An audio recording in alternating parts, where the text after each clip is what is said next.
Hey there everybody, welcome back to my channel. Today's video is about getting rid of the ick that I'm feeling about my house at the moment. I'm going to give it a bit of a refresh and I want to fall in love with my house again, and I'm going to show you some ways that I'm going to do that, featuring some little hacks as well. So I'm going to just make myself a smoothie, although I had a lot less than I thought left. So a very small smoothie. I'm going to plug in some music and we're going to get started. Here's 5 ways to fall in love with your house again. If you hear me singing in the background, I'm so sorry. I love this song and I cannot help but sing along. First thing I'm going to do is I'm going to touch up the gloss. This is such a dreaded job and it needs doing. I really think it's one of the reasons that my house is giving me ick right now. As you can see, my skirting boards look awful. So I'm going to show you a really cool little hack when you're painting your skirting boards. Get an old credit card like this and hold it tight against the wall and brush up against the card. That way you will have a clear cut line and you won't have to worry about the paint going up the wall. The floors, I had to be a little bit more careful. Maybe you could do the credit card trick on the floor as well. I don't see why not, but I just made sure I was super careful around the floor. But on the top like this, it was such a game changer. I got the skirting done super quickly, and as you can see, it looks a lot more fresh. The room is feeling fresher and I'm falling in love with the house again already.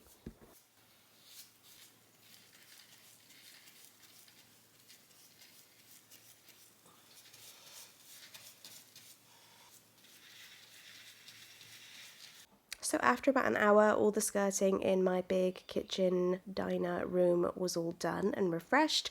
So I wanted to go upstairs and do the windowsills. Now here's a hack for you. Put on a plastic glove, get an old sock like this one here and pop a bit of gloss on the old sock. Then you can use this to do your windowsill. Oh my gosh, it was so quick and easy. I went over all of that horrible yellow staining that you can get sometimes on this white glass, and I filled in some chips as well, and it was done in about 2 minutes. Then you just dispose of the glove and the old sock when you're finished. Okay, stopping for a quick snack. Gonna grab myself a fibre one because I am peckish, and then we'll move on to tip number 2, which is going to be to wash your walls and floors. Yes, I said walls, and I'm going to show you how I do it. I'm going to get 2 types of mops. So I'm going to use my Flash Speed Mop with a wet cloth to do my walls. Don't be scared to wash your walls, guys. Your walls need washing just as much as your floors do, especially mine right now. They are gross, especially on the stairs where my kids like rub their hands against the walls when they go up and down the stairs. But I started right at the top of the walls and I worked my way down. I didn't scrub too hard. Make sure to test to see how tough you can be on your paints. Some paints are more durable than others, so just go steady. But I went over the entire stairwell and got off loads of marks. Then I just repeated the process downstairs, finding the walls that needed to be cleaned the most, the ones that get the most sort of traffic, and giving them a good clean.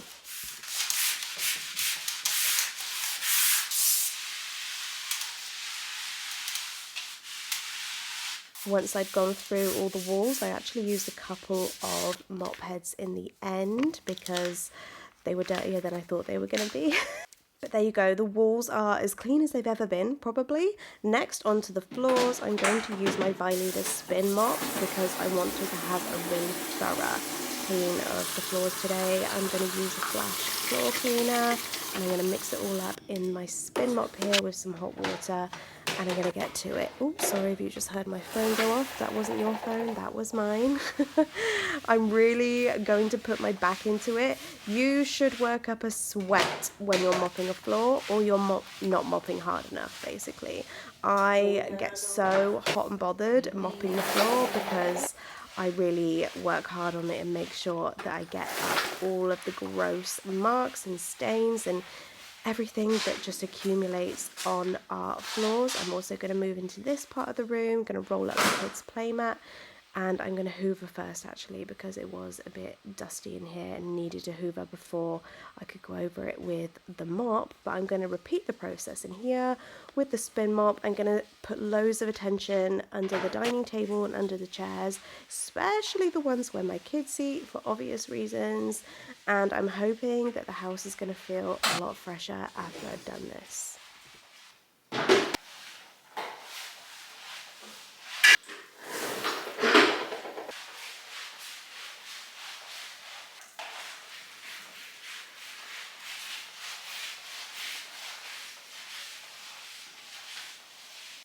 Don't you just love pouring away all of that dirty water? Okay, my next tip after this is to get yourself some fresh flowers. They make all the difference, and I'm going to teach you a hack on how to make them live longer. Mix a little bit of warm water with 2 tablespoons of white vinegar and 2 tablespoons of sugar. Mix that solution together and add it to the water where you're keeping your flowers. This is like a homemade flower food that will let the flowers live for longer.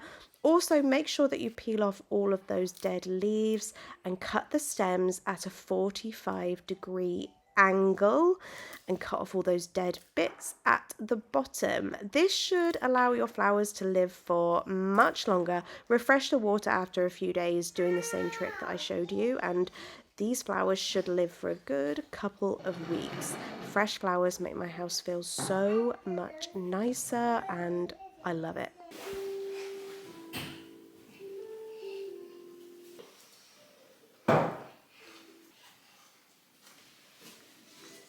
Okay, next tip to bring some life back into my house is to flip the photos. I love photos. My house is absolutely covered with them, but I'm going to change a few of them. I've gone online, I've printed a few photos, and I'm going to go around and I'm going to change them for some different ones. This is just going to make the house feel a bit fresher, like a lot more engaging for the people who live here and stare at the same photos every day. This way our eyes will be drawn to new photos and it will just become a bit more interesting and not so stagnant. I'm going to try and do this every few months just to keep my photo frames alive and to keep people interested in the photos that I keep in my house.